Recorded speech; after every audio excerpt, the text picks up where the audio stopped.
मित्रों नमस्कार। स्वागत है आपका न्यूज़ 24 प्राइम के टॉक शो सुनी सीरीज में।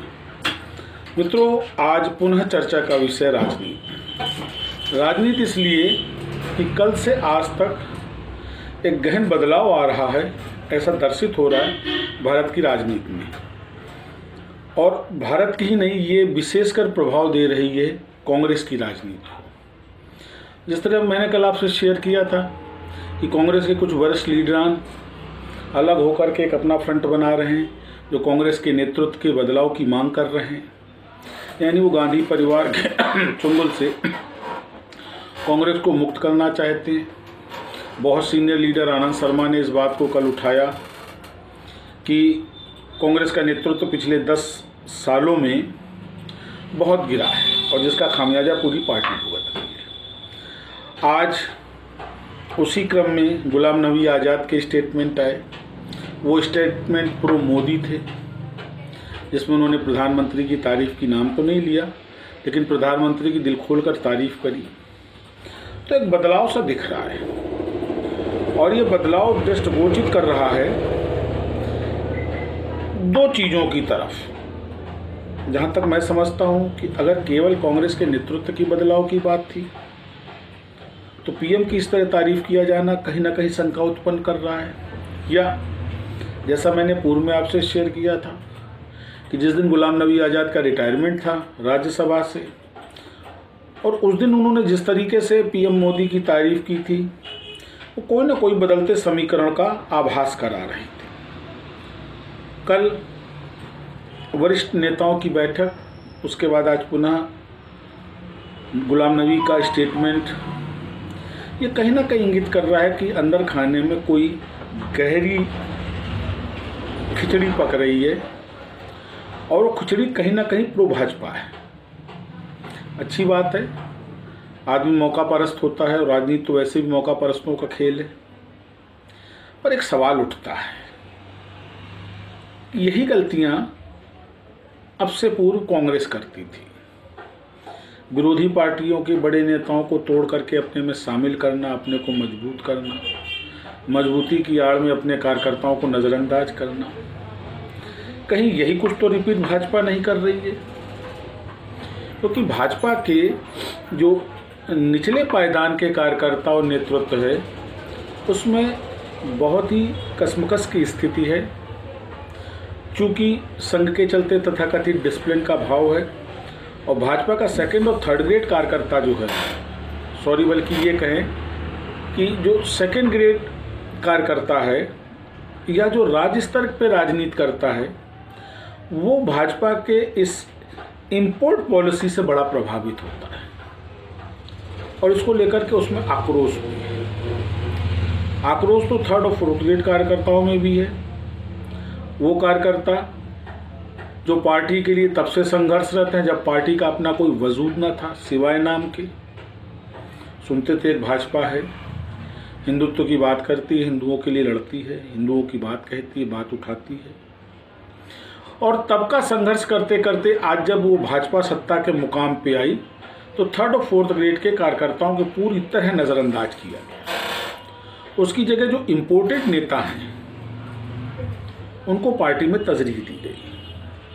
और ऐसा ही कुछ घटनाक्रम चल रहा है बंगाल में। टीएमसी से इम्पोर्टेड नेताओं को ला करके उनको जिस तरीके से प्राथमिकता दी जा रही है, जो सूत्र हैं वो ये बताते हैं, इसको लेकर के बंगाल के सेकंड और थर्ड ग्रेड नेताओं में बड़ा आक्रोश है।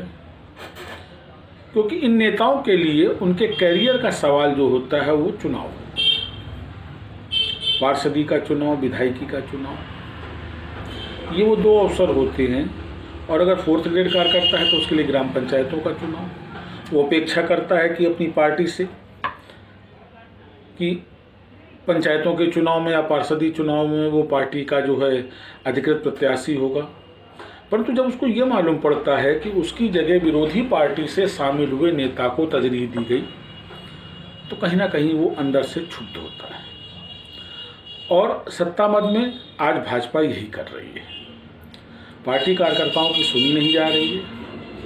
ऐसा नहीं कि सुनी नहीं जा रही है, सुनी जा रही है। बड़े नेतृत्व की सुनी जा रही है, इम्पोर्टेड नेतृत्व की सुनी जा रही है, लेकिन जो पार्टी का मूल वर्कर है, जो मूल कार्यकर्ता है, जिसने आधारभूत ढांचे में पूरा समर्पण किया है पार्टी को, वो नज़रअंदाज किया जा रहा है। ये भी एक अकाट्य सत्य है और ये सत्य स्वीकार करना इसलिए ज़रूरी है क्योंकि इसी सत्य पर पार्टी का भविष्य आधारित है।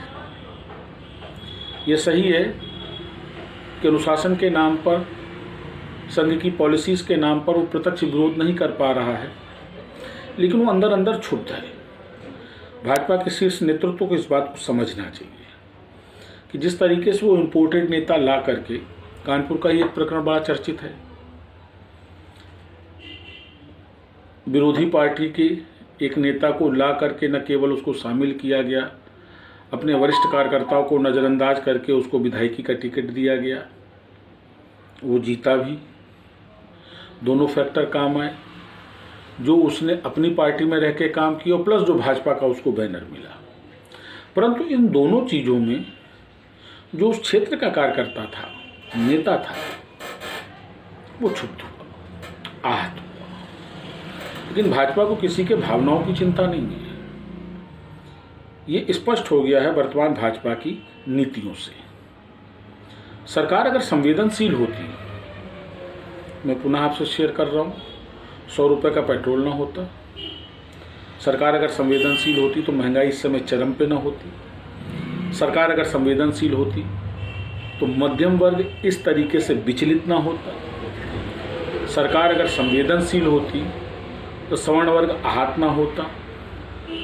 सरकार अगर संवेदनशील होती तो जिस तरीके से सामाजिक समरसता छिन्न भिन्न हो रही है, ये ना होती।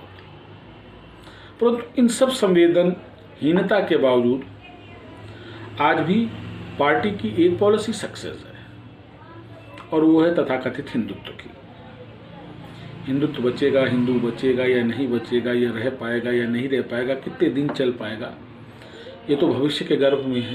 परंतु सरकार की संवेदनहीनता अप्रत्यक्ष है। किसी भी विकास की बात कर लें, मैं कल एक डिबेट देख रहा था, ऑनलाइन के ऊपर डिस्कशन चल रहा था कि सब सरकार इतनी पारदर्शी है, और उसमें कोट किए गए थे राजीव गांधी का एक स्टेटमेंट जो उन्होंने कभी सदन में दिया था कि सरकार की तरफ से चला हुआ 1 रुपया लाभार्थी तक पहुंचते पहुंचते 16 पैसे रह जाता है। इस बात का कल जिक्र किया जा रहा था कि साहब इसी बात को समाप्त करने के लिए सरकार ऑनलाइन आ रही है। पर ऑनलाइन आना अच्छी बात है, परंतु इसके साथ साथ एक और प्रश्न है कि जब से सरकार ऑनलाइन हुई है, साइबर क्राइम का ग्राफ भी अत्यधिक बढ़ा है। उसको रोक पाने में सरकार असक्षम है, उसको रोक पाने में विभाग असक्षम है। मैंने आपसे पहले भी शेयर किया था, पुनः आपसे शेयर कर रहा हूँ, हाथ में स्मार्टफोन आ जाना ये आदमी की स्मार्टनेस का प्रतीक नहीं है, होना इसको मानक बनाना चाहिए। केवल साक्षरता के लिए दस्तखत कर लेना जानना, कखारा पढ़ लेना पर्याप्त नहीं, परंतु सरकारी आंकड़ों में बढ़ोतरी दिखाने के लिए जिस तरीके से कांग्रेस खेल खेलती थी आंकड़ों का, कमोबेश उसी टैक्टिस पर भारतीय जनता पार्टी की सरकार चल रही है। मैंने आपसे परसों नरसों शेयर किया कि इलेक्ट्रिसिटी बिल एक्ट आने वाला है।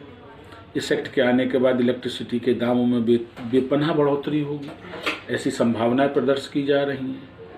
किसान बिल प्रभावी होने के बाद खाद्यान्न पदार्थों और अनाजों में बेतहासा बढ़ोतरी होगी, इस संभावना को भी लेकर के शंकाएं जाहिर की जा रही हैं। और इस शंका को मैंने 4 महीने पूर्व जब किसान आंदोलन प्रारंभिक अवस्था में था तभी शेयर किया था कि जिस तेजी से सरकार किसान बिल कोरोना काल में लाई है, वो कहीं ना कहीं नियत को संकेत करता है। शेयर करना चाहूँगा आपसे कि 2012-14 में जीएसटी का विरोध करने वाली यही भाजपा जब जीएसटी पर एक्ट लाई तो कितना अपरिपक्व, अपूर्ण और कितना विवादित एक्ट लाई कि आज उसमें 1100 से ज़्यादा संशोधन होते। आप समझ सकते हैं कि आनन फानन में लिए गए निर्णय कितने सटीक होते हैं, कितने संदिग्ध होते हैं, उसको इसी बात से अंदाज़ा लगाया जा सकता है कि जिस जीएसटी का इसी भाजपा ने विरोध किया 18% अधिकतम पर, ये 28% पे लाई, और उसके बाद 1100 संशोधन इस बात के प्रमाण हैं कि इस बिल को बनाने में कोई भी गंभीरता नहीं अपनाई गई।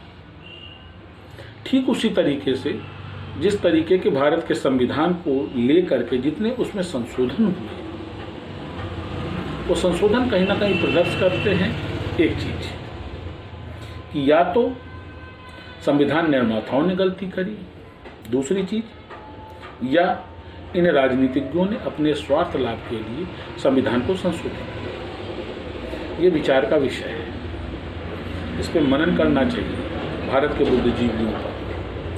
कमोबेश वही स्थिति आज पैदा हो गई है कांग्रेस की। एक तरफ तो लीडरांस कांग्रेस के नेतृत्व बदलने की बात कर रहे हैं, दूसरी तरफ कांग्रेस के लीडरान जिस तरीके से पीएम मोदी की तारीफ कर रहे हैं, ये कहीं ना कहीं एक अस्पष्ट संदेश देता है या तो ये लीडरांस भाजपा ज्वाइन करने जा रहे हैं या ये वास्तव में अपने नेतृत्व से पीड़ित है। इसका निर्णय तो भविष्य करेगा, परंतु एक बात अवश्य है कि कांग्रेस के शीर्ष नेतृत्व को अब समझना चाहिए कि बिना पार्टी को अंदर से सशक्त किए, बिना सक्षम नेतृत्व को आगे लाए, पार्टी का भारत की राजनीति में अब टिकना मुश्किल है। हम आप ऐसे ही बेबाक चर्चा करते रहेंगे इन विषयों पर। आप हमारा चैनल सब्सक्राइब करें और हमको लाइक करें। नमस्कार।